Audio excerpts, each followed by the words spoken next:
Kedua, orang Sunda suku terkecil yang murtad, target mereka di sana. Makanya mereka injar apa? Sukabumi, Cianjur, Ciamis. Saya sampai Sukabumi Selatan, Pak. Sudah berdiri sekarang Lembah Karmel, pusat Katolik terbesar di Asia. Saya sudah masuk itu. Masuk di stop. Bapak saha, abdi mas Situmorang. Dari mana? Dari Jakarta. Dengar Situmorang, dikiranya saya pendeta. Bebas masuk. Kita bawa ini. Badeka mana? Saya bilang, Badeka Luhur. Sabar orang, tilu orang. Saya bilang, dari mana tuh Pak? Abdi mah dari Jakarta. Mendengar Situmorang, oh bangga. Abdi ke Luhur, Bapak tahu itu. Bukan Jatiluhur Pak, Luhur, naik ke atas gitu ya. Sampai di sana, subhanallah, sudah selesai gereja katedral, gereja besar, lebih besar dari gereja katedral. Disitulah saya tanya, berapa banyak Sunda yang dimurtadkan? Lengkap foto-foto dokumen saya simpan. Terbang saya ke Palembang Pak, berdiri lagi di sana, hanya 7 km dari Unsri, Universitas Sriwijaya, Sekolah Alkitab Palembang. Seluas 15 hektar. Bapak dari mana? Dari Jakarta. Oh iya, Bapak Situmorang. Pimpinannya ternyata seorang Batak juga, Sinaga. Saya tanya, udah berapa lama berdiri? Udah 15 tahun. Oh iya, udah banyak yang orang masuk Kristen. Oh luar biasa Pak. Yang kita incar dari teknik fakultas, itulah saya dapat. Dari teknik ke dokter. Oh iya.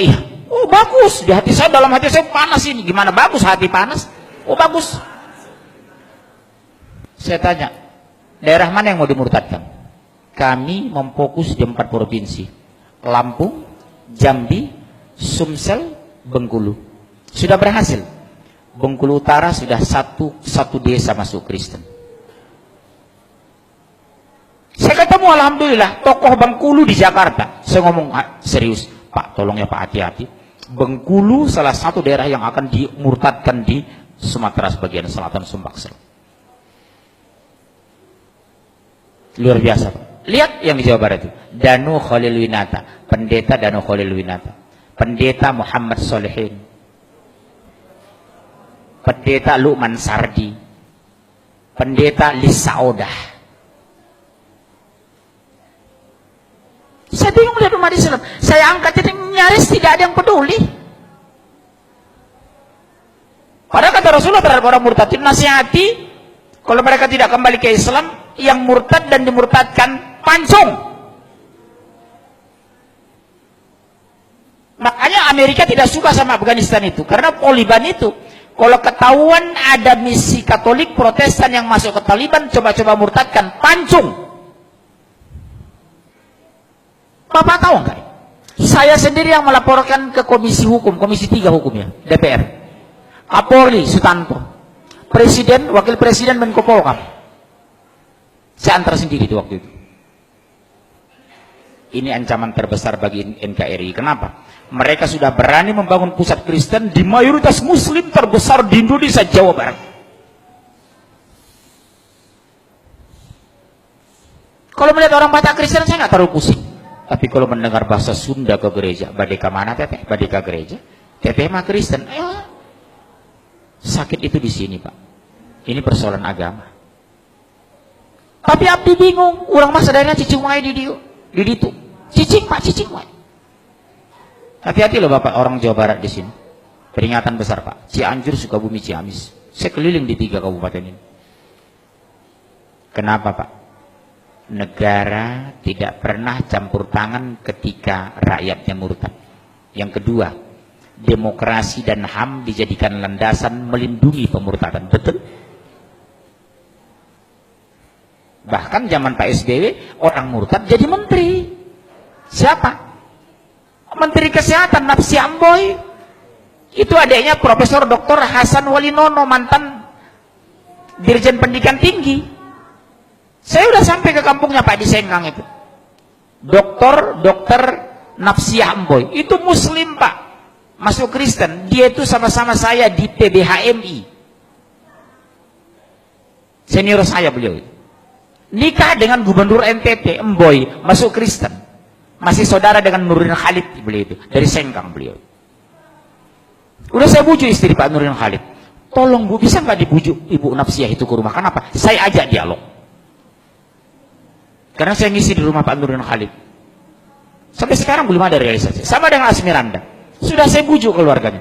Bu, bisa nggak dibujuk Asmiranda datang lagi ke Jakarta? Saya nanti bantu dia ruqyah. Termasuk Luman Sardi itu. Bisa insya Allah, Pak. Pertanyaan kan sederhana. Kenapa Anda masuk Kristen? Karena Yesus. Siapa Yesus dalam pandang Anda? Sebagai Tuhan. Tolong tunjukkan di Injil mana dalil Tuhan Yesus sebagai Tuhan. Saya bawa Injil aja. Ini saya punya Injil. Silakan baca. Tidak ada satupun pernah Yesus mengaku sebagai Tuhan. Tidak pernah Yesus minta disembah sebagai Tuhan. Bunda Maria yang terdekat kepadanya tidak pernah menyembahnya. Terus mana landasan Anda menyembah Yesus? Bapak punya doktrin ini loh sama anak. Bapak tahu perumahan Bougainville ini? Salah satu anak jamaah pengurus masjid murtad itu. Bapak tahu Masjid Raya Pulau Asam? Ketua masjidnya murtad, Kolonel Muhammad masuk Kristen. Kolonel Marinir, Pak. Masuk Kristen menjelang meninggal. Ketua masjid Pulau Asam, Jakarta Timur itu. Orang kaget, Pak. Begitu didatangi melayat pengurus masjid, sudah haleluya. Ternyata menjelang meninggal dia masuk Kristen. Ketua masjid loh, Pak. Bilang apa gitu? Makanya sekarang penguatan di akidah di rumah tangga luar biasa nomor satu. Satu diantaranya apa? Dekatkan anak kepada Al-Quran. Enjoykan anak dengan Islam. Gembirakan anak ke masjid. Jadikan masjid pusat pembinaan anak Islam. Sekarang maaf. Begitu seriusnya kita di sini orang tua. Jujur. Kemana anak-anak muda kita? Kenapa tidak hadir di sini? Jujur, ayo. Kalau saya paksa ke masjid ikut saya. Subuh itu anak-anak kecil saya bangun itu jam 4. Bangunnya nak, kita ke masjid ya nak, bangun nak, bangun. Nanti kalau terlalu capek kamu, habis dari masjid tidur ya nak. Tolong jawab ayah lo nak. 1 menit pun ayah tidak bisa masukkan kamu ke surga lo nak, demi Allah. 1 detik pun ayah tidak bisa mengeluarkan kamu dari neraka. Yang membuat kamu masuk surga kalau Allah ridho sama kamu lo nak, demi Allah nak. Gembir saya seperti itu. Ke masjidnya anak, bujuk anak ke masjid, banguni dengan kelembutan. Sekarang mas, maaf Pak, berapa banyak, maaf, masih ada waktu ini, demi Allah Bu, berapa banyak kita bangga anak kita pintar matematika tapi tidak bisa baca Al-Quran. Berapa banyak alumni S2 dari Jerman tidak bisa mensolat jenazah. Betapa indahnya di hari kematian kita, imam jenazah adalah anak kandung kita. Di hari kematian kita, ungkapan itu anak kandung kita, bukan orang lain.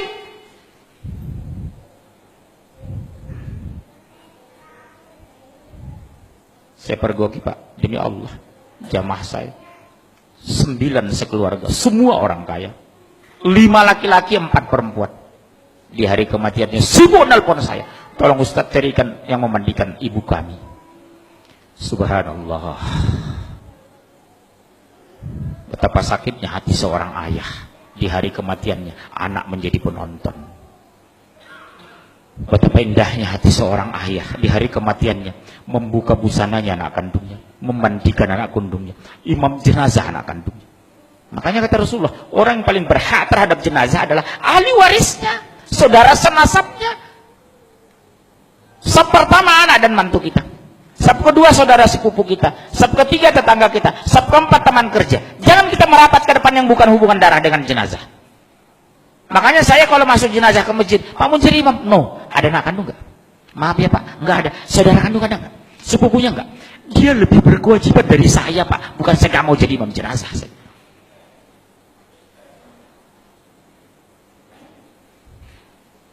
Hati-hati loh Pak sekarang. Silahkan S2 ke Jerman, S3 Swedia, tapi basic agama harus kuat.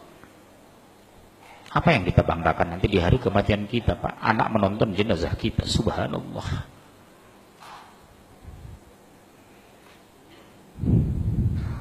Di dunia saja sudah dipermalukan, apalagi di akhirat.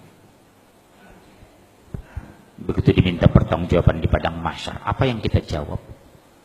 Anak tidak bisa Al-Quran, sholat banyak tinggal. Hampir di semua pengajian yang melibatkan anak, saya tanya jujur, nak Kelas berapa nak? Seperti kemarin. Kelas berapa nak? Kelas 3 SMA Pak. Subuh tadi? Enggak Pak. Bisa ibu kandungnya, demi Allah senyum Pak. Bukan malu, bukan nunduk. Mana ibu kamu? Itu Pak. Senyum ibunya. Allahu Akbar. Enggak subuh dah? Enggak Pak. Sering tinggal sholat? Sering. Sholat apa? Subuh dengan Isya. Isya kecapean, subuh kesiangan. Ibunya santai Pak. Maaf ya Pak. Demi Allah. Tolong kita koreksi istri kita di rumah pulang nanti, tolong kita koreksi. Bagaimana Allah membela kita? Allah biarkan akidah terluntar. Tauhid belum lurus, baca Al-Quran nggak bisa, sholat tidak tepat waktu. Mau bagaimana Allah mau menjaga kita? Makanya ittaqullah haqqa tuqatih.